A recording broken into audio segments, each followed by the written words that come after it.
안녕하세요. 전 영화 시작해서 이만 34번째 에피소드를 시작하겠습니다. 펭귄맨님 안녕하세요. 네, 안녕하세요. 저는 형광모자입니다. 잘 지내셨어요? 네. 아니 엄청 행복하시더라고요. 오랜만에 예. 봤는데 날씨가 좀 따뜻해서 그런 것 같기도 하고, 날씨가 엄청 덥습니다. 네. 근데 저는 그래도 너무 더운 게 좋아요. 좋죠. 예, 저도 그냥 그래요. 나가서 걷기도 좀 편하고, 그리고 요즘 마인드 자체가 좀 되게 좋아요. 드문 일이네요. 저는 되게 안 좋아요. 저는 아팠고 일단 예. 바쁘고 네. 그냥 뭐 그렇습니다. 추울 땐 너무 춥고 네. 더우니까 땀도 나고 괜찮으시겠죠? 언젠가는 언젠가는 죽기 전에. 뭐 아직은 아니고 어떡해. 그렇습니다. 아니, 괜찮아요. 이렇게 사는 거죠. 너무 기분이 좋으셔서. 저희 1부는 늘 그렇듯이 잡담 및 근황을 해볼까 하는데 예. 최근에 본 영화라든지 아니면 네네네. 영화계 소식이라든지 일단은 재밌는 거는 오늘 저희가 녹음하는 맞아요. 날이 5월 3일이거든요. 근데 오늘 제가 아침에 일어나면 인터넷을 하잖아요, 사람은. 그래서 구글에 들어갔는데 구글 두들이 멜리에스 조르주 멜리에스인 거예요. 오늘 탄생일인가요? 아니요, 오늘이 그 조르주 멜리에스의 극지방행으로의 모험인가? 그런 한국 제목, 번역 제목 뭔지 모르겠어요. 저도 모르겠네요. 네네. 이 영화 되게 재밌는 영화예요. 저 본 거 같은데 보셨을 수도 있죠. 이거 되게 유명한 수업 같은 데서 보는 영화. 저는 이 영화 모마에서 봤었거든요. 아, 그 라이브랑 같이. 근데 라이브 연주. 그거를 개봉한 날이래요, 오늘이. 뜻깊은 날이네요. 네네. 영화의 탄생과 또 같은 날이네요. 어떻게 보면. 글쎄요. 멜리에스가 그 정도인가? 리미에르와 멜리에스가 양대 산맥 아니에요? 루미에르와 에디슨이 양대 산맥이라고 보는 게 맞죠? 그렇게 그런 아니 관점에서는. 근데 그거는 이제 뭔가 미국과 프랑스라는 관점에서 그렇고 그 액츄얼리테와 내러티브의 관점에서는 뭐 그렇죠. 근데 그렇게 보면은 에디슨은 스튜디오 시스템으로 또 찍었어. 그럼 세 가지 관점이 여러 가지가 3대 있죠. 산맥이네요. 어쨌든 그래서 조르주 멜리에스 두들이 있더라고요. 이거 심지어 파노라마로 만들었어요. 그래서 한번 보시면 재밌으니까 한번 보시라고 말씀을 드리고, 그리고 또 멜리에스는 오늘 저희가 하는 영화 원더스트럭과 약간 관련이 있죠. 뭐 그럴 수 있죠. 네. 저는 예전에 저희가 원더스트럭 처음 보고 나서 1부에서 잠깐 얘기했을 때 휴고가 생각난다고 그런 얘기를 많이 했잖아요. 휴고랑 굉장히 직접적으로 연관이 깊은 감독이죠. 그 각본 그 원작에 갔죠. 브라이언 셀즈닉. 휴고? 네, 맞다. 네, 맞아요. 네네. 그래서 휴고의 주요한 등장인물 중에 한 명이 조르주 멜리에스인데, 그래서 저희가 오늘 이걸 녹음하는 날에 구글에서 조르주 멜리에스 두두를 만든 게 되게 재밌는 우연이라고 그러네요. 생각을 또 했어요. 원더스트럭도 우연이잖아요. 모든 게 우연이잖아요, 사실. 그 속의 세계가. 그쵸. 재밌네요. 네. 그래서 뭐 약간의 AS를 하자면은 제가 이제 라스 폰 트리에가 아마 깐느 경쟁에 있을 거다라고 얘기를 했는데 녹음하자마자 발표가 녹음하자마자 났죠? 아니야, 비경쟁이야. 라고 라스 폰 트리에의 더 하우스 잭 빌트? 잭이 만든 집. 네, 잭이 만든 집이 그 깐느의 비경쟁으로 포함이 됐더라고요. 그래서 제 말은 틀렸다. 경쟁 아니다. 비경쟁이다. 뭐 어쨌든 트리에가 초청받았다라는 큰 틀에서. 네, 뭐 큰 틀에서 어쨌든 그래서 깐느가 라인업 발표가 끝났고 결국 넷플릭스 영화들은 틀지 않는 않고. 것으로. 그래서 알폰소 쿠아론의 로마가 상영되지 않는 게 되게 아쉬운 일인 것 같아요. 이 영화가 그 멕시코 배경의 70mm 영화인데다가 멕시코로 돌아가서 찍은 거군요. 네, 돌아가서 네네 뭐 그렇게 얘기할 수 있죠. 특히나 그의 전작인 그래비티 같은 영화를 생각해 보면은 좀 큰 화면으로 봐야지 좋은 영화일 것 같은데. 그리고 사실 뭐 약간의 언론 플레이긴 했지만 깐느 집행위원장도 로마가 너무나 아름다운 영화라고 여러 번 얘기를 했잖아요. 네. 궁금해지는 것 같아요. 네, 그래서 아쉽고 넷플릭스가 그래서 베니스까지 기다릴지 안 기다릴지도 좀 궁금한 것 같아요. 너무 많이 기다리는 게 그러니까 아닌가? 기간이 너무 기니까요. 또 다른 한편으로는 넷플릭스 관련 루머가 또 많아요. 그래요? 네, 넷플릭스가 여기서 얘기할 수 있는 루머. 여기서 얘기할 수 있는 루머는 넷플릭스가 오스카 때문에 네. 극장을 사겠다는 얘기가 있어요. 아예 자기네 영화들을 개봉시키는 극장을. 네. 그 오스카에 노미네이션 되기 위해 가지고. 요건 중에 하나가 극장 개봉 이런 게 있나요? 네, 그쵸, 그쵸. 그 요건이 2주 동안 LA에서 개봉해야 되나? 뭐 그런 게 맞아요. 있어요. LA 지역이었던 네. 것 같아요. 그런 게 있는데 그래서 넷플릭스가 극장을 산다는 얘기가 있고요. 근데 넷플릭스 그 최근에 있었던 게 시네마콘이라고 코미콘 같은 건가요? 영화계의 코미콘. 그 영화의 극장 관련 이 종사자들이 모여서 자기네 컨퍼런스. 네, 컨퍼런스인데 인터내셔널하게 해요. CGV도 참여하고 뭐 당연히 미국의 AMC 리갈 뭐 이런 거 다 참여하는데 이제 거기서 넷플릭스가 이거는 사실 극장을 사겠다는 얘기랑 정반대인데 우리 소비자들은 영화보다 TV 시리즈를 좋아한다.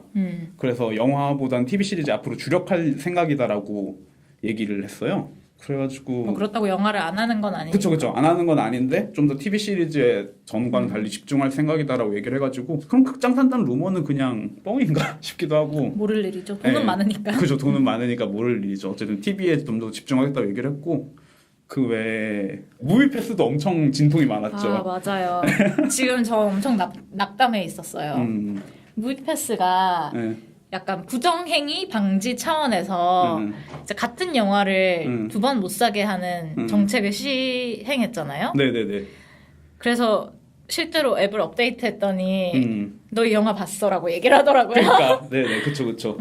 무비 패스가 사실은 좀 위기죠. 왜냐면 얘가 돈을 벌 방법이 사실 없으니까. 아직도 그 데이터를 어떻게 팔지에 대해서 방향이 안 선 것 같더라고요. 그리고 무엇보다 데이터를 팔아서 벌 수 있는 돈이 그렇게 많지 않을 것 같아요. 저는. 이 얘네가 아무리 데이터를 갖고 있다고 해도 AMC나 리걸 같은 체인이 자기네 회원 데이터도 있는데.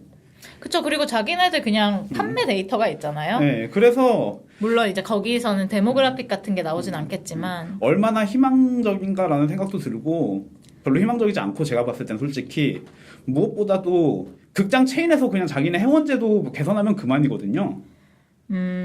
체인이 굉장히 클 경우에는 그죠, 클 경우는. 그럴 수 있을 것 같아요. 그래서 근데 저는 무비패스가 네네. 금액 부분을 좀 현실화하면 그렇게 막 유지 못할 시스템은 아닌 것 같은데. 근데 금액 부분을 현실화하려고 했죠. 아, 그래서 이상한 거 많이 시도했잖아요. 아니요, 그리고 한 달에 볼 수 있는 영화 편수도 줄이려고 했어요. 근데 다시 돌아왔잖아요. 네네. 근데 너무 욕을 많이 먹어가지고 다시 돌아왔고. 근데 뭐 무비패스도 고민이 많은 것 같아요. 무비패스 같은 서브스크립션 시스템이 미국에 뭐 그 두 번째로 큰 게 그거 뭐더라 제목이? 시네미아가 있는데 무비패스가 시네미아를 고소했죠 또. 자기네 아이디어 뺏겼다고? 네. 그런 게 고소가 되나? 모르겠어요. 근데 그러면 뭐 내가 극장을 차리면 물론 고소의 디테일은 잘 모르겠어요. 그게 뭐 앱의 유형 뭐 이런 거 애플이 삼성 고소했던 거랑 비슷하게 그냥 뭐 좀 굽어진 각도 막 이런 식으로 뭐 약간 째째하게 들어갔을 수도 있고. 예, 제가 알기로는 좀 그렇게 들어간 걸로 알고 있는데 어쨌든 그래서 후발주자를 고소를 했고 이 고소는 사실 좀 몇 달 됐어요. 근데 사실 그 같은 영화 두 번 못 보는 게 저나 뭐 펭귄맨님한테 약간 치명적인 이야기지만 네.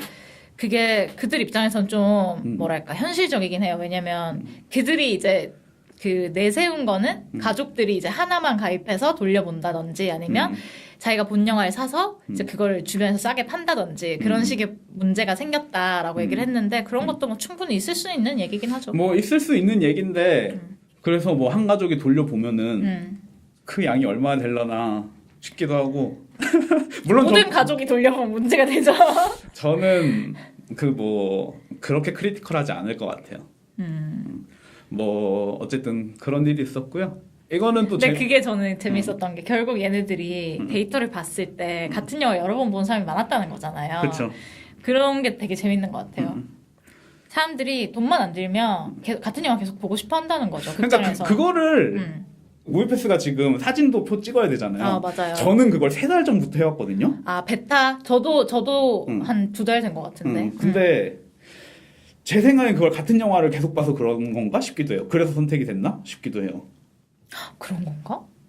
저는 그냥 무작위라고 생각했는데.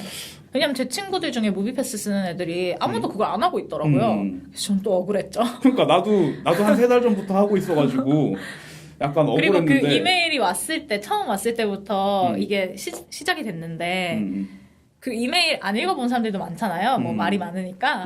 그래서 제가 막 친구들한테 야 이거 읽어봤어? 했더니 아니? 이러고 다들 막 자기 앱을 확인하는데 아무도 그 아이콘이 안 뜨는 거예요. 그래서 좀 당황스러웠고 저는 사실 무비패스 부정 사용자기도 한데 왜 부정 사용자예요? 왜냐면 저는 반대예요. 하나로 돌려보는 게 아니라 그 제 아내도 무비패스가 있잖아요. 그거를 이제 저는 카드를 2개 다 가지고 다니면서 쓰거든요. 하루에 2개 볼 수 있게? 네네네네. 근데 근데 그거는 이제 아내분이 안 보시면 네네네. 어차피 상관없는 거 아니에요? 근데 무비패스 입장에서는 상관이 있다는 거죠. 그렇지. 그리고 이번에 업데이트된 것 중에 그거를 막았어요. 기기 등록을 자기네가 자동으로 시켜가지고 제가 지금 아내 아이디로 로그인하면은 실패해요. 로그인이. 기계는 그럴 수 있겠다. 저는 아내분이 해주시는 줄 알았어요. 하긴 그럼 가까이 있어야 되는 네, 극장 가까이 있어야지 체크인이 되니까. 저에게는 한 3달 정도만 유지되면 괜찮을 것 같아요, 서비스가. 그리고 무엇보다도 무비패스의 경제적인 전망에 대해서 밝게 보는 사람이 없어요, 사실. 맞아요. 그 CEO만 자꾸 아니라고. 지금 적자가 어마어마하고 가능한 방법이 있을지 사실은 제가 봤을 때 어쨌든 극장 체인들이 회원제를 개선하면 그만이라서 물론 우리가 있는 뉴욕 같은 데야 뉴욕은 워낙 극장들도 많고 극장마다 특색이 좀 다르니까 네네 그게 가능한데 그거는 정말 일부 대도시에서만 가능한 얘기고 하긴 그래요. 그래서 사실 미국의 토지로 보면 80%가 그냥 AMC나 리걸 하나면 되는 그런 네네. 도시들이니까. 그래서 얘네가 미국 극장 체인들이 회원제 시스템만 좀 괜찮게 만들면 이미 끝나는 비즈니스라서 제가 봤을 때는 또 리걸이나 AMC도 요즘 멤버십 엄청 광고 많이 하잖아요. 어쨌든 그런 상황이고요. 그래서 최근에 봤던 영화 사실 이건 최근에 안 봤는데 홍상수의 클레어의 카메라가 개봉을 하더라고요.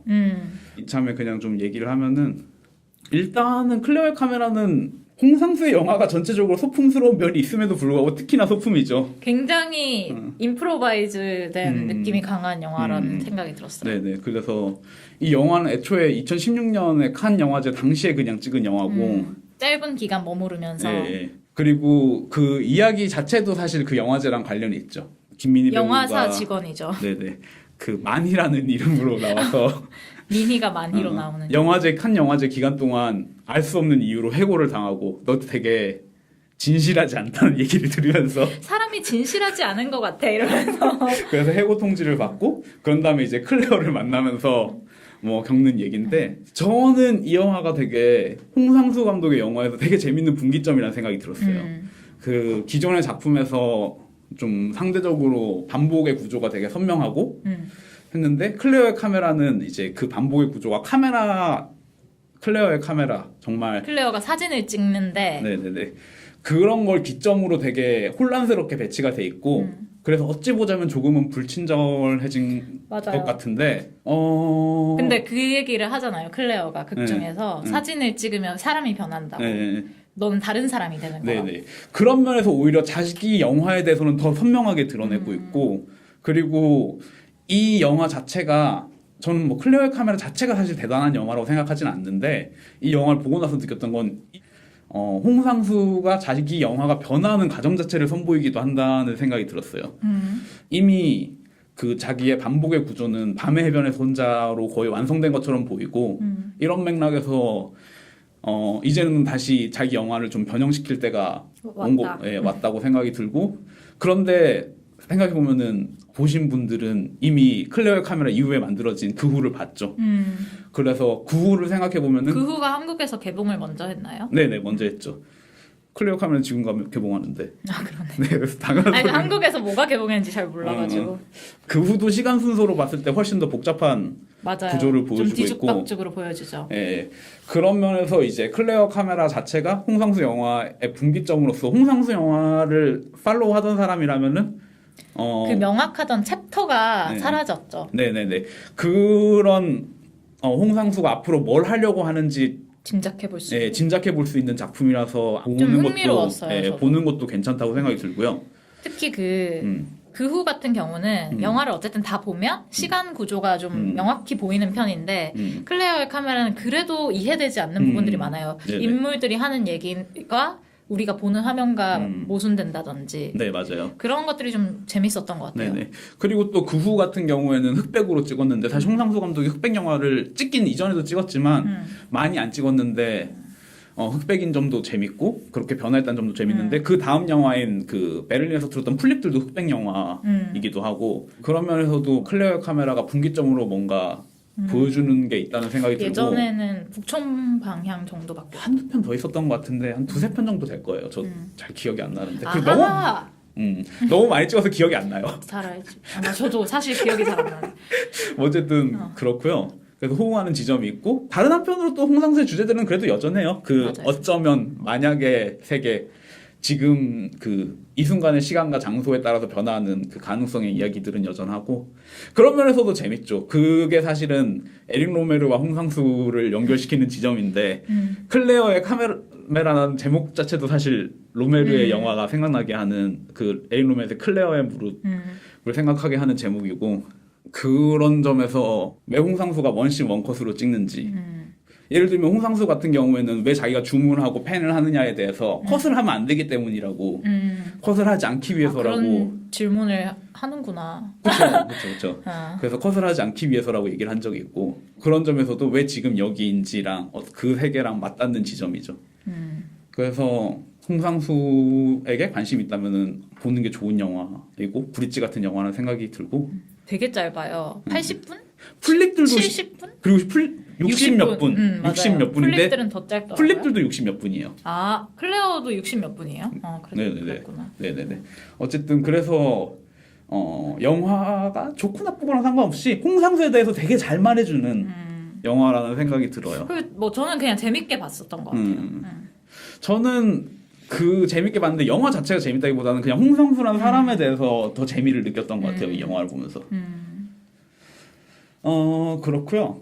또 다른 영화는 또 한국에서 개봉하는 게 클레어 드니의 Let the Sunshine In이 개봉을 하죠. 클레어들이 자꾸 나오네요. 그러니까요. 저도 그것도 재밌다고 생각했어요. 클레어의 카메라가 개봉할 때 클레어 드니의 영화가 개봉한다는 것도 좀 재밌는 우연이라고 생각했고 이름이 비슷한 것도 우연이지만 클레어 드니의 Let the Sunshine In이 원래 소문은 그 롤랑 바르트의 사랑의 단상이 원작이라고 알려져 있는데 실제로는 그게 원작은 아니라고 하고요.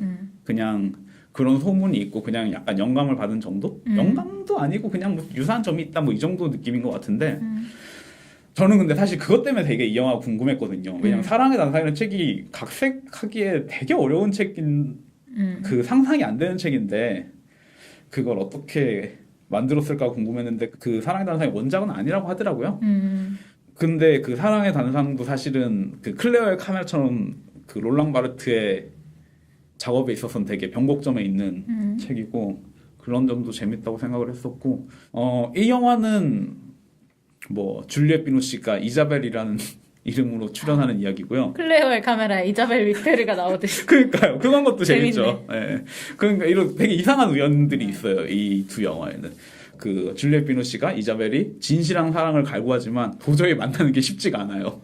근데 이야기는 사실 별거 없어요. 그 Let the Sunshine In이 사실은 자신을 소중히 여기고 마음을 열어라 뭐 이런 얘기거든요. 그래서 이야기는 별로 흥미로울 게 없고 제가 봤을 땐 그게 전부고 이야기도 영화도 그녀가 여러 남자들을 만나면서 기대하고 실망하고 이런 과정들을 이제 변주 여러 케이스를 보여주면서 하는 얘기인데 저는 개인적으로 이 영화의 백미는 엔딩이다라고 생각을 하는데 마지막에 그녀가 이제 점쟁이 같은 사람 포춘텔러한테 가가지고 상담 같은 걸 받거든요. 근데 그 점쟁이가 이제 또 대도 않는 조언을 해요. 그러면서 막 마음을 오픈하고 너 자신을 소중히 여기고 그 제목 같은 얘기를 막 하나마나한 이야기를. 하나마나한 얘기를 하고 그래가지고 클레어드니도 이 이야기가 중요한 얘기가 아니란 걸 알아요. 그래가지고 그냥 크레딧도 막 그때 올라가요. 그 재밌다. 얘기하는 동안 크레딧이 막 올라가요. 사실 그 크레딧 자체가 이미 코멘트죠. 이 얘기 아무것도 아니라고. 이 얘기 진짜 헛소리를 막 해대는데 근데 재밌는 거는 이 헛소리가 이 진부함이 결국엔 그녀에게 도움이 된다는 거죠. 그 되게 뻔한 이야기가 우리의 삶에서 어떨 때는 도움이 되는 것처럼 뻔한 이야기가 괜히 뻔한 게 아니죠. 그렇죠. 그래서 결국에는 그 클레어 드니 자체가 이 포춘 텔러의 얘기에 대해서 불시시라는 표현을 썼거든요. 이 대사는 불시시다. 헛소리고 의미 없는 얘기다. 개소리다. 근데 그게 도움이 된다는 얘기를 했는데 이 영화도 사실 좀 그런 영화예요. 영화 자체가? 영화 자체가 사실 좀 불시신데 근데 도움이 돼요. 어떤 사람들에게는. 그래서 재미있고 그래서 그런 의미에서 오히려 또 촬영 방식 같은 것도 재밌고 만약에 촬영에 있어서 샷을 찍는 데 있어서 좀 표준적인 게 존재한다면은 이 영화는 한 110에서 120% 정도 가까이서 찍었어요. 아, 표준에서 네. 더 간 거지. 네, 조금 더 가까이 다가가는 건데 뭐 그런 것도 재밌고 그다음에 뭐 편집 방식도 재밌고 기본적으로 뭔가 멋있어 보일 생각이나 매끈할 생각이 없어요. 이 클레어 데니의 전영을 보면 절대로 이 사람이 뭐 못해서 그런 게 아닌데 애초에 좀 그렇게 찍어서 뭐 이게 어떤 의미가 있는지는 뭐 저도 뭐 사실 잘 모르겠는데 그런 부분에서도 좀 파보면은 재밌는 게 나오지 않을까 하는 생각이 드는 영화였고요. 그리고는 뉴욕에서는 트라이베카 영화제가 열렸었죠. 그렇죠. 네네네. 그래서 저는 트라이베카 영화제에서 영화를 몇 편 봤는데 저는 보는 것마다 너무 좋아가지고 아니 뭔가 저도 이제 트라이베카 기간 동안 네네. 영화를 이제 봤는데 저는 뭐 모르겠어요. 목적이 달라서 그런지 모르겠는데 네. 전혀 즐기지 못했고 저는 너무 즐겨서 되게 다른 영화제를 갔다 온 느낌이었어요. 아까 우리가 밥 먹으면서 얘기를 잠깐 했잖아요. 네, 다른 영화제다. 제가 영화제를 많이 다니는 편인데 그 중에 제일 좋았어요. 그래서 근데 제가 봤던 트라이베카에서 봤던 영화는 첫 번째 영화는 홀시스라고 이거 그 패티 스미스 지난번에 잠깐 얘기를 해주셨죠. 보러 갈 거라고. 팟캐스트는 안 했어요. 아 그래요? 네. 어디서 들었지? 그냥 나는? 너한테 했어. 아 너한테. 그래? 아 그렇구나. 그랬구나. 이 홀시스는 그 패티 스미스의 대표 앨범의 제목이기도 하죠. 그래서 이게 그 패티 스미스의 홀시스 앨범이 나온 지 40주년 기념으로 콘서트를 했던 콘서트의 실황 다큐멘터리고요. 이게 애플 뮤직이 배급사라서 한국에서도 왠지 볼 수 있을 것 같기도 한데 제가 정확한 정보는 모르겠어요. 근데 처음에는 저는 가자마자 되게 짜증이 났어요. 왜냐면은 일반 공연장에서 영화를 틀었거든요. 스피커가 너무 커가지고 스크린을 약간 일부 가리는 거예요. 아, 그 정도로 컸어요? 네네네. 아, 이게 공연장이니까. 그 공중에 매달려 있는 스피커 있잖아요. 그러니까 이게 뭐 그렇다고. 그 스크린은 사실은 뭐 백그라운드를 위해서 해놓은 거겠죠. 네네. 원래는. 그래서 이게 그렇다고 뭐 되게 많이 가는 건 아니지만 그 프레임 끝에 걸리는 거죠 스피커가. 약간 거슬리게. 네, 약간 거슬리게. 제가 그런 것도 되게 싫어하잖아요. 그래가지고 개념이 없구만 뭐 이런 생각을 하고 있었는데, 근데 이 다큐가 시작하자마자 제가 다 납득을 한 게.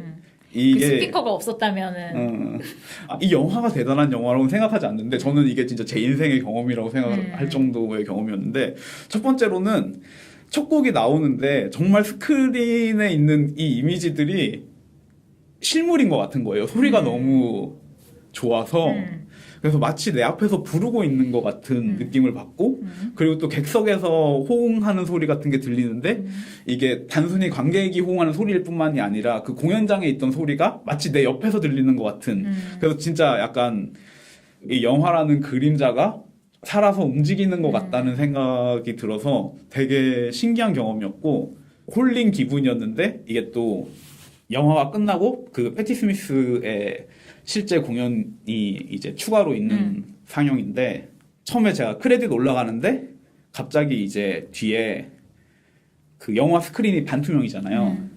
그래서 저쪽에 비상구 엑시트라는 글자가 스크린에 살짝 비치기 시작하는 거예요. 아 스크린 뒤에 있는. 네. 그래서 얘는 진짜 개념 없다. 진짜 스크리닝 막 한다라고 기분이 나쁘려고 하고 있는 찰나에 갑자기 스크린이 위로 올라가는 거예요. 크레딧이 끝나면서. 그랬더니 이제 패티 스미스와 그 밴드들이 이제 거기 서서 이제 노래를 시작을 하는 거죠. 실제 자기네들 노래에서. 그래서 이게 저는 되게 마법 같았고 이게 엄청 멋있을 것 같아요. 네. 근데 이거를 네. 제가 애플로 보면 네. 그 감동이 영화만 보면 그 네. 감동이 없겠네요. 그러니까 그럴 것 같아요. 왜냐하면 저는 사운드도 막 이 다큐멘터리가 사실 대단하다고 생각하지는 않거든요. 그냥 약간 공연 실황 네. 같은 느낌이고. 네네. 그래서 놀라운 경험이었고 저는 그냥 바로 그 스크린이 올라가는 건 파리 텍사스가 생각이 났어요. 그 파리 텍사스 후반부에 보면은 그 유리를 사이에 두고 그쵸 스크린을 사이에 두고 그 대화하는 장면 있잖아요. 사실 파리 텍사스도 되게 영화에 관한 얘기기도 한데 서부에서 끌고 온 남자랑 일종의 포르노에 출연하는 여자가 만나는 얘기라고 볼 수 있는데 성매매 종사자. 예. 그런 점에서 저는 바로 그 파리 텍사스의 스크린도 생각이 나더라고요. 그 둘이 결국에는 파리 텍사스 안에서 만날 수가 없잖아요. 그래서 거기에 대한 약간 역방향이라는 생각이 들었어요. 그 스크린을 걷어 올림으로써 우리가 서로 만날 수 없는 사람들이 만나는 것 같은. 그래서 되게 재밌었는데 아쉽게도 이게 일반 영화관에서도 이게 가능한지는 잘 모르겠어요. 뭐 근데 사운드 채널을 잘 쓰는 데면 가능할 수도 있겠지만 분위기가 다를 것 같아요, 확실히. 네네네. 그리고 생각해보면 메가박스 같은 데서 콘서트나 오페라 같은 거 되게 많이 하는데 그거를 되게 저는 좋다던데 그 메트 오페라 시리즈. 그거를 진짜 저는 왜 하는지 몰랐는데 이걸 보고 나서 이래서 하는구나라는 생각이 들었고 또 다른 점으로는 저 너무 좋았던 거는 그 브루스 스프링튼도 왔었고 노래도 했어요? 그쵸 같이 노래 부르고 근데 제가 브루스 스프링턴도 되게 좋아하거든요. 사실 최근에 그 브로드웨이에서 공연했잖아요. 그래서 몰랐어요. 저도 몰랐는데 그 무슨 토크쇼에 리즈 위더스푼이 나왔어요. 그 윙클 이너 타임 홍보하려고 나왔다가 네네. 자기가 이제 뉴욕에 오랜만에 와가지고 제가 엄청난 팬이라서 그 공연을 보러 갔는데 막 자기가 진짜 울고 불고 막 너무 좋았다고 막 그런 얘기를 하더라고요. 그래서 나도 가고 싶다.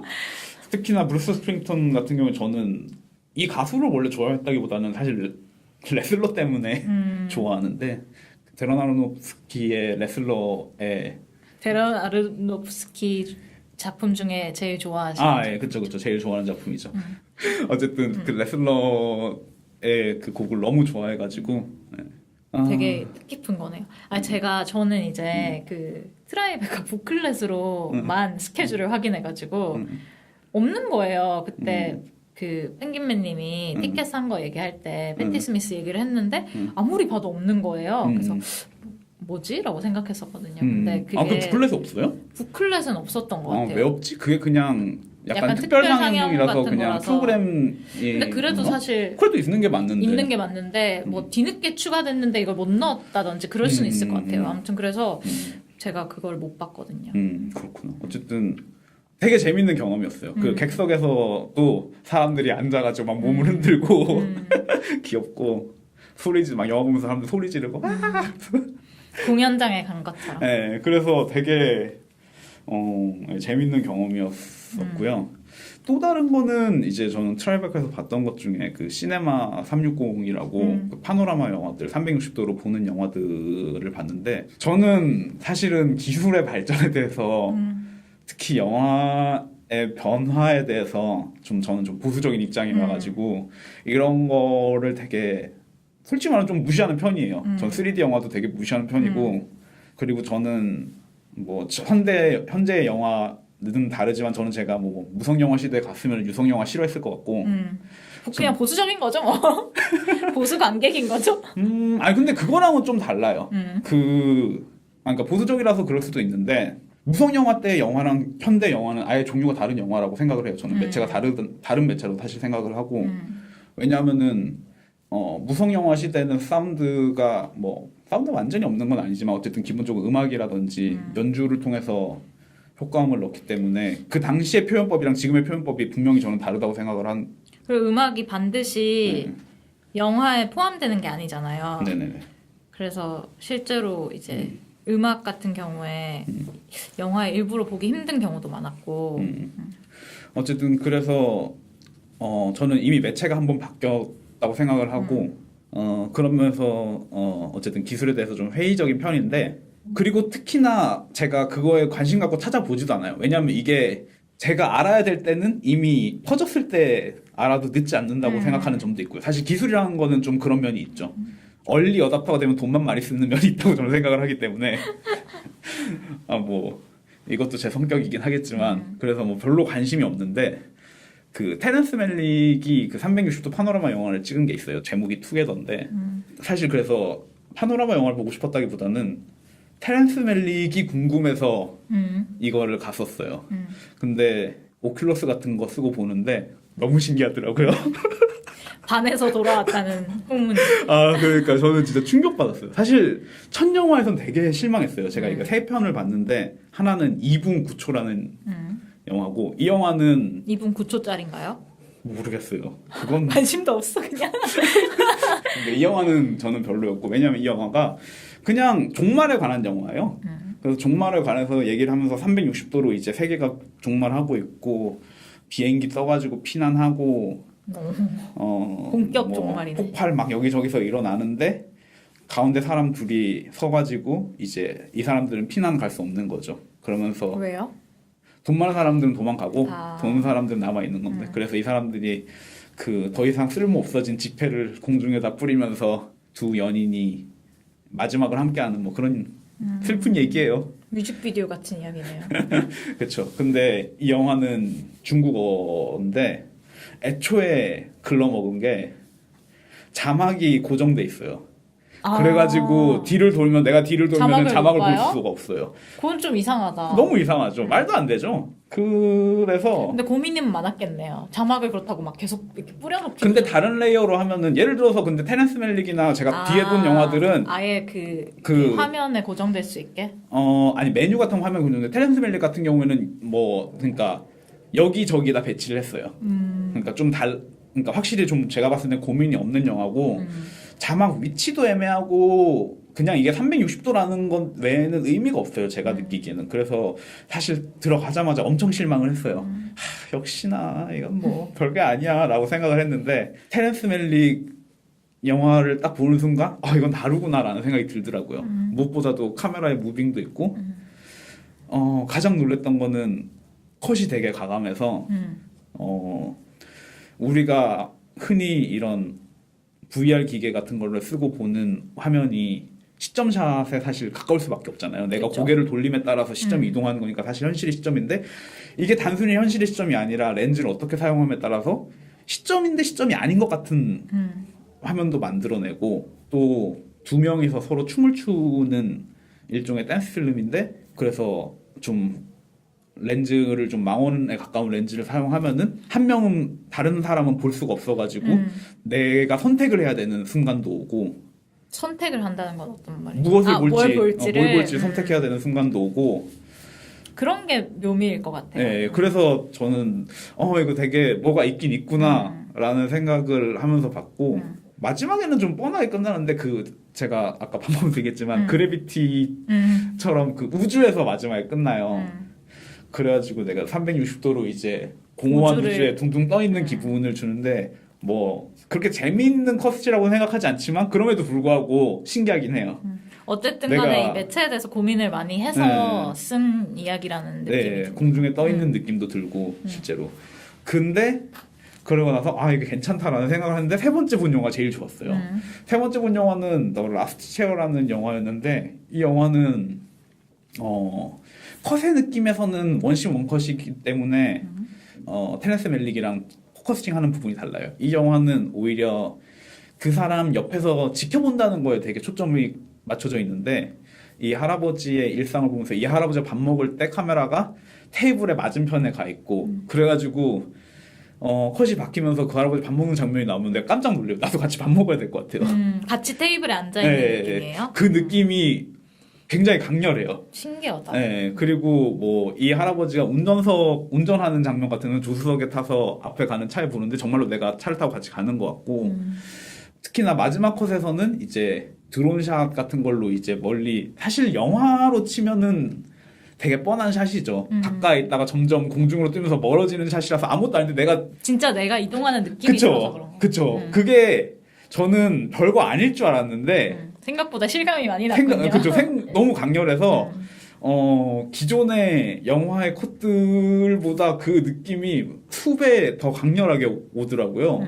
그래서 아주 신기하다고 생각을 했고 그래서 혹시나 이런 기회가 된다. 기회가 되시면 한번 저는 꼭 보라고 말씀드리고 싶어요. 제 생각에는 우리나라 영화제들도 이런 거 점점 이제는 이제 하려고 할 것 같아요. 네네.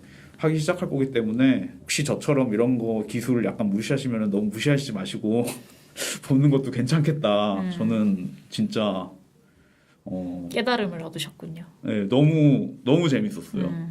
그래서 좋았다. 좋은 얘기밖에 없네.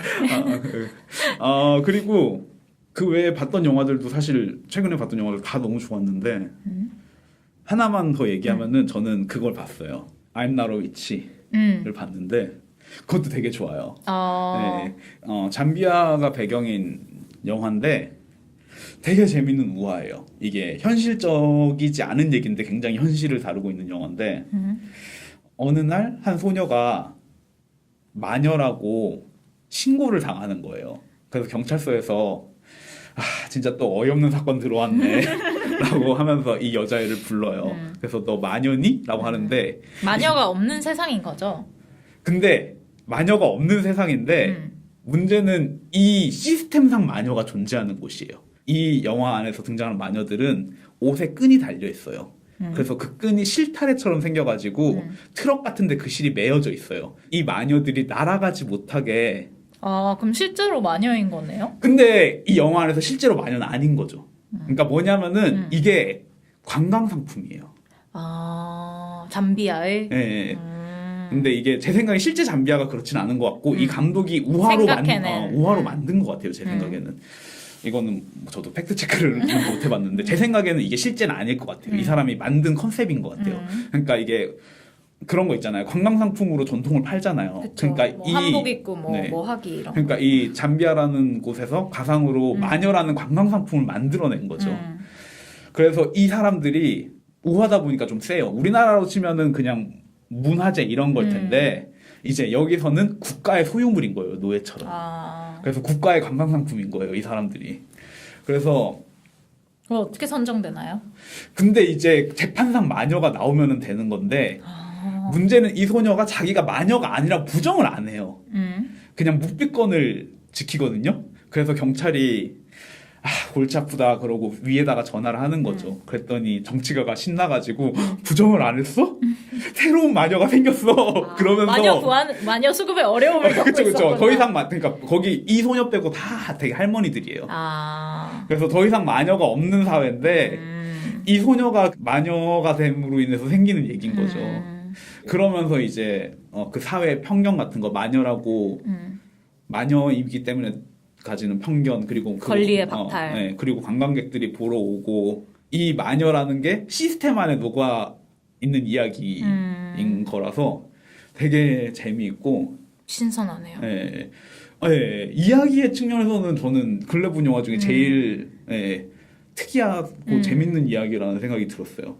제목은 I'm Not a Witch네요. 예. 묵비권 행사하지만. 네네. 근데 이들이 끝에 가면은 이 마녀이기를 더 이상 거부하게 되거든요. 네. 그게 이 소녀를 통해서 결국에는 그 커뮤니티 자체가 뒤집히는 이야기고, 그래서 이제 정치가의 탐욕 같은 것도 나오고 이 마녀를 활용해가지고 리바의 여정 같은 거네요. 그쵸. 돈도 벌고 그 다음에 뭐 심지어 재판 같은 것도 하고 착취하는 거네요. 네, 그쵸. 착취하는 거죠.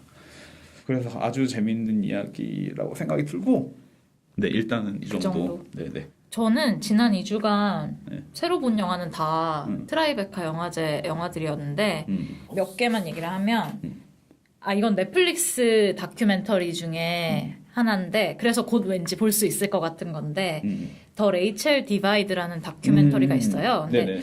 제가 예전에 좀 관심 가졌던 뉴스 중에 레이첼 돌로잘이라는 여자가 있어요. 근데 그분이 워싱턴주의 스포케인이라는 도시에 흑인 인권 단체의 리더였거든요. 회장? 그런 거였는데 그 사람이 이제 알고 보니 흑인이 아니었다. 이렇게 아우팅되는 사건이 벌어져요. 들어본 것 같아요. 네. 그래서 그녀의 생부 생모가 TV 뉴스에 나와서 레이첼은 백인으로 태어났다. 이렇게 증언하는 그런 그 이후로 이 사람이 그 직위도 잃고 다음에 대학에서 이제 강연을 많이 했었는데 대학 교수직도 잃고 모든 걸 다 잃어버리고 모든 신뢰를 잃어버린 거예요. 그래서 스포케인이라는 도시 자체가 좀 작은 마을인데 거기서도 너무나 이제 유명 인사가 된 거죠. 논란거리가 된 거죠. 근데 이제 지금 그 논란이 있은 지 한 3, 4년 됐는데 지금의 삶을 좀 돌아보는 그런 다큐예요. 그래서 사실 이 다큐는 좀 밸런스가 좋은 다큐긴 해요. 이걸 이 사람의 입장에서 동정하지도 않고 그렇다고 이 사람의 거짓말을 뭐 옹호하는 것도 아니고 그렇다고 해서 이 사람을 완전 미친 사람이나 악인으로 만드는 것도 아니고 그 밸런스가 굉장히 좋고 그러니까 지금 레이첼 돌로잘은 주장하는 게 자기는 트랜스젠더처럼 트랜스 블랙이라는 거예요. 자기가 백인으로 태어났지만 나는 백인으로 정의되고 싶지 않고 자기와 함께 자랐던 그 생부 생모가 입양했던 흑인 형제 자매들이 있어요. 걔들과 나는 더 가깝게 느껴지고 뭐 그런 식으로 얘기를 많이 해요. 아들들도 다 흑인이고 그래서 이제 자기는 트랜스 블랙이다 이런 얘기를 하는데 그게 사실 좀 논란이 될 수 있는 컨셉이잖아요. 그쵸, 그쵸. 왜냐면 사실 또 젠더와는 또 다른 면이 있고 인종이라는 거는 사실 유전자의 내용은 뭐 피부색이나 이런 것들이 이제 유전자에 의해서 결정되니까 내용은 다를지언정 X, Y 염색체처럼 유전자 자체가 다른 게 아니잖아요, 인종은. 그래서 사실 그리고 뭐 성별 같은 경우에는 그래도 정말 특수한 경우를 제외하면은 구분이 되지만 그쵸. 예, 인종은 또 꼭 그렇다고 그쵸. 얘기하기도 그 힘들죠. 인종은 사회의 어떤 관념이라는 주장도 요즘 많이 등장하고 있고 그래서 좀 흥미로운 부분이 있는데 이게 조금 더 아카데믹하게 들어갔으면 더 재밌었겠지만 저는 어쨌든 되게 흥미로워서 이것저것 생각해 볼 여지는 있는 작품이라는 생각이 들었고 또 하나 좀 재밌었던 건 다큐멘터리 중에 블로잉 업이라는 다큐가 있었어요.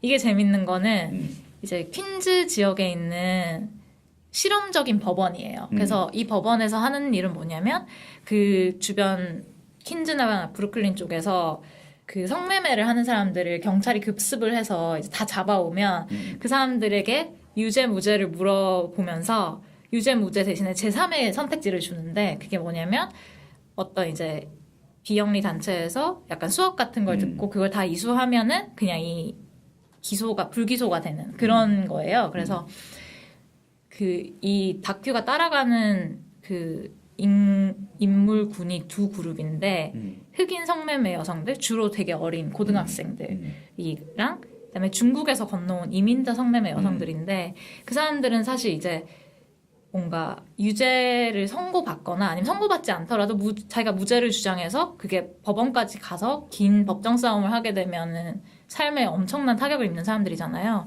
그래서 이 사람들이 제3의 길을 선택지를 주는 거예요. 그래서 거기 단체에서 일하는 사람들과 그 법원에서 판단을 내리는 판사 이렇게를 주로 따라가는 영화인데 되게 제가 몰랐던 세계이기도 하고 그 사람들이 다 여성으로 거의 다 여성으로 구성된 법원이라서 아 근데 그 넷플릭스 다큐멘터리랑 비슷하다. 히로인. 그것도 사실 좀 다르지만 약간 특수한 케이스, 약간 시험적으로 운영되는 법원의 이야기고 맞아요. 또 여성을 따라가는 이야기인데. 그래서 그 법정 장면 같은 것들 보면 되게 재밌고 하나의 가족 같아요. 그 판사가 굉장히 친절해서 히로인도 그래요.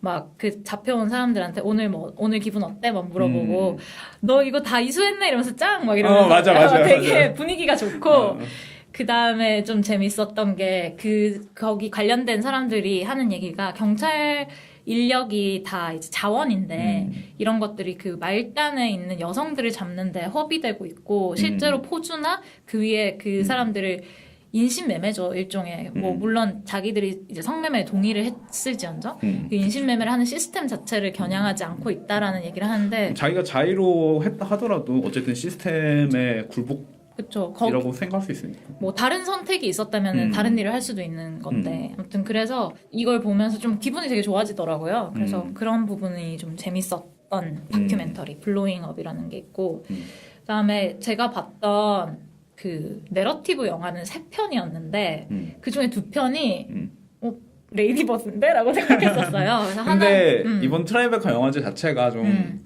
뭐랄까 페미니즘에 초점을 맞추고 맞아요. 있는 제가 본 영화도 7편 중에 5편이 다 여성 감독이었거든요. 근데 아무튼 이 내러티브 중에 이스라엘판 레이디버드는 버진스라는 영화가 있었고 이거는 이제 이스라엘 소녀가 버지니티를 잃어버리기 위해서 고군분투하는 내용이고 저는 뭐 아주 좋은 영화라고 생각이 들진 않았는데 좀 흥미로웠던 부분은 그 되게 인어공주 같은 얘기예요. 인어공주가 자기가 자란 바다에서 나가고 싶어 하잖아요. 이 소녀도 자기가 자란 그 바닷가 마을에서 탈출해서 텔아비브로 가고 싶은 거예요. 근데 영화가 결국 끝내 이 소녀를 텔아비브로 보내주지 않더라고요. 그리고 이제 그 인어공주에 대한 이야기도 섞여 있어서 그 바닷가 마을에서 인어공주를 찾는 뭐 그런 얘기인데 좀 흥미로운 구석은 많은 영화였고 캐나다판 레이디버드는 이제 슬럿 인 어 굿 웨이라는 영화인데 저는 이게 가장 직접적으로 페미니스트적인 영화라는 생각이 들었어요. 왜냐면 10대 소녀들이 여러 남자랑 자면 소문의 대상이 되고 뒷얘기를 듣는데 10대 남자애들이 여러 여자랑 자면 그냥 자랑거리고 그냥 우리가 많이 하는 얘기잖아요. 그거를 이제 그냥 그 영화 한 건데 뭐 저는 영화 자체는 많이 아쉬웠지만 그 트라이베카에서 되게 이런 부분에 신경을 써서 셀렉션을 하는구나라는 생각이 들어서 뭐 이런 게 관심이 있으신 분들은 재밌게 볼 수 있을 것 같아요. 저는 혹시나 한국에서 볼 수 있는 상황이 되면 저희가 다시 소개를 해드리는 걸로. 제 생각에는 볼 수도 있을 것 같기 때문에 소소하니까. 그리고 뭐 꼭 상영이 아니라 영화제 한국에서 열린 영화제 통해서도 저는 얘기 들으니까 그냥 갑자기 또 얘기를 하고 싶은 게 저는 이제 트라이베카에서 본 것 중에 다이앤이라는 영화를 봤는데 올해 트라이베카의 위너죠. 작품상, 각본상, 촬영상. 을 받았고 이 감독은 전에 전작이 다큐멘터리 한국에서도 개봉했었던 그 트리포 히치콕 트리포 뭐 누가 먼저지 히치콕 트리포 어쨌든 어감이 좋은 거겠죠? 이 전주에서도 틀었던 거. 네, 전주에서도 틀었어요. 사실 저는 그 전주에서 봤어요. 책이 있어서 사실 이 다큐멘터리는 별로 의미 없는데 재밌는 건 이 사람이 그 뉴욕 필름 페스티벌 디렉터인데 트라이베카에서 상을 받았다는 게 좀 재밌는 일이라는 생각을 했고 이 다이앤이라는 영화는 그 정말 다이앤이라는 여성 주인공을 따라가는 얘기인데 이 분이 진짜 바빠요. 영화 안에서 그 사촌이 한 명이 이제 암으로 병실에서 죽어가는데 이 사람도 보살펴주고 말동무도 해주고 아들은 또 마약 중독이라 가지고 아들도 수시로 가가지고 얘가 멀쩡한지 약은 안 하고 있는지 체크하고 다른 가족들도 있고 해가지고 그 기본적으로 흔히 말하는 어머니로서 너무나 바쁜 인생을 살고 있는 사람인데 아들이 어느 날 실종이 되고 그 다음에 또 백스토리 같은 게 있는데 지금 그 아픈 친척 같은 경우에는 예전에 그 여자의 남자를 자기가 채간 적이 있는 죄책감이 있는 그런 죄책감이 있는데 또 다투기도 하고 뭐 좀 그런 복잡한 상황이 있고 또 그 복잡한 상황에서 결국엔 선택을 하게 되면서 이 여자가 겪는 얘기인데 영화 중간에 이야기가 어떤 식으로 바뀌냐면은 아들이 갑자기 행방불명이 됐다가 깔끔하고 멀쩡해져서 돌아와요. 마약 중독자였는데. 네, 근데 이 어머니가 아무리 노력해도 고칠 수 없었던 아이가 결국에는 변하게 된 거는 종교인 거죠. 근데 그 종교가 자기가 보기에는 좀 정상적인 종교가 아닌 사이비 같은 뭐 사이비라 그 정도까지는 아닌데 어쨌든 그 살짝 그런 끼가 있는 뭐 그렇다고 막 완전 그렇게 묘사하진 않고요. 근데 약간 그런 끼가 있고 이제 전도를 되게 빡세게 하는 그래서 어머니한테도 전도를 막 하려고 하는 거예요. 이제 나중에는 엄마가 나를 구해줬듯이 내가 엄마를 구해주고 싶다고 하면서 결국엔 아들이랑 소원해지는 듯 하면서 어쨌든 화해와 그 뭐랄까 그 교착점 같은 거를 찾아가는 이야기인데 트라이베카랑 되게 잘 맞는 영화라는 생각이 들었어요. 이게 되게 뭔가 여성의 권리를 주장하는 영화는 아니지만 동시에 여성의 삶과 좀 주체적인 여성을 되게 잘 보여주는 영화라는 생각이 들어서 저는 되게 재밌게 봤고 뭐 그렇습니다. 저는 내러티브 중에 저는 그래도 세 개 중에 제일 재밌었던 건 The Night Eats the World라는 프랑스 영화인데 이게 좀비 영화예요. 근데 이제 주인공이 어떤 파티에 억지로 갔다가 잠든 거예요. 너무 재미없어서. 근데 자고 일어났더니 사방이 다 조용하고 방 밖에 나갔더니 막 다 피칠갑이 돼 있고 사람이 하나도 없는 거죠. 자기를 초대했던 친구가 계단에 앉아있기를 불렀더니 걔가 좀비가 돼 있는 거예요. 그래서 막 달려드는 거예요. 그래서 이제 문을 닫고 그 아파트 안에서 남의 아파트에서 이제 치과 생활을 하는 그런 얘기예요. 근데 진짜로 정말 그 건물을 벗어나지 않고 물론 건물이 좀 크긴 한데 여러 층이 있긴 한데 그 안에서 이제 좀비를 피해서 그냥 근근히 생활하는 이야기고 재밌는 거는 이 사람이 뮤지션인 거예요. 그래서 너무 이제 소리를 내면 자꾸 좀비가 오니까 근데 답답하고 악기도 없고 그러니까 이제 막 에어기타. 에어기타는 아니고 그 실제 막 물 같은 거 컵에 채워서 소리 내는 거 있잖아요. 그거를 이용해서 막 연주를 하고 그건 좀비가 왜 하나요? 그것도 뭐 오긴 그냥 부엌에서 하니까 이제 거리에 있는 좀비는 못 든 좀비가 막 엄청 막 그 어콰이어 플레이스처럼 발달한 애들은 아니에요. 네. 근데 또 이제 그 주인이 없어진 방 중에 하나에 드럼 세트가 하나 있어요. 그래서 혼자 몇 달 사니까 돌아버리겠는 거죠, 주인공이. 그래서 이제 자기도 모르게 막 소리 지르면서 막 드럼을 치면 문 밖에, 발코니 밖에 보면 막 좀비들이 모여가지고. 춤추는 것 같겠다. 근데 막 이제 탑을 쌓고 막 올라오려고 하는데 못 올라오고. 그래서 그걸 믿고 이제 막 미친 듯이 연주할 때도 있고 하는데 그 사람이 이제 1년 정도의 시간을 보내면서 막 옷도 이제 거기 있는 거 훔쳐 입는 거죠. 따뜻한 걸로. 훔쳐 있는 것도 아니죠, 뭐. 그쵸. 뭐 이제 공공재인데 주인이 뭐. 없으니까. 그냥 그 미쳐가는 과정 같은 거를 보여주는데 그 와중에 재밌는 게 드니라방이 나와요. 좀비로. 근데 근데 그러면 홀리모터 소리가 날 것 같은데? 너무 그런 비슷한 느낌이에요. 약간 드니라방만은 막 그렇다고 피칠갑된 좀비는 아니고 그냥 드니라방인데 행동이 좀비 같죠. 근데 그 아파트 건물에 오래된 아파트에 철창으로 된 엘리베이터 있잖아요. 거기에 갇힌 거예요. 좀비 신세인데.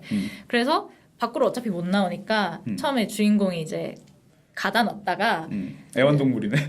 너무 이제 자기도 미쳐버릴 것 같으니까 그 사람한테 자꾸 말을 거는 거예요. 이름도 붙여주고 좀비는 이제 말을 못하죠. 답을 못하고 공격적이지도 않아요. 드니라방은 힘이 없어가지고. 사람을 너무 오래 못 먹었어. 그래가지고 이제 영화의 마지막에 가면은 드니라방 풀어주는 그런 얘기가 나오는데 그 캐릭터가 되게 저는 인상이 깊었어요. 이야기 자체는 뭐랄까 아주 새롭진 않은데 저는 좋아하는 얘기인 것 같아요. 제가 좋아하는 스타일인 것 같아요. 재밌어요. 재밌다기보다 그러니까 막 좀비 영화인데 막 사람 간을 쪼이는 좀비 영화가 아니라서 좀 재밌었던 것 같아요. 그리고 뭐 프랑스 영화고 하니까 뭔가 작은 영화관 같은 데서는 개봉할 것 같기도 한 느낌이었거든요. 뭔가 아트 시네마 이런 데서 볼 법한 느낌? 그래서 개봉을 한다면 그러면은 1부는 여기까지 할까요? 네. 그리고 2부에서 저희는 토드 헤인스 감독의 원더스트럭에 대해서 얘기를 나누도록 하겠습니다. Was my dad an astronomer? Another time, okay? When it's the right time. It's never the right time. If I knew where my dad was. I can't talk. This is a story about what makes us different. And about having the courage to find the place where we belong.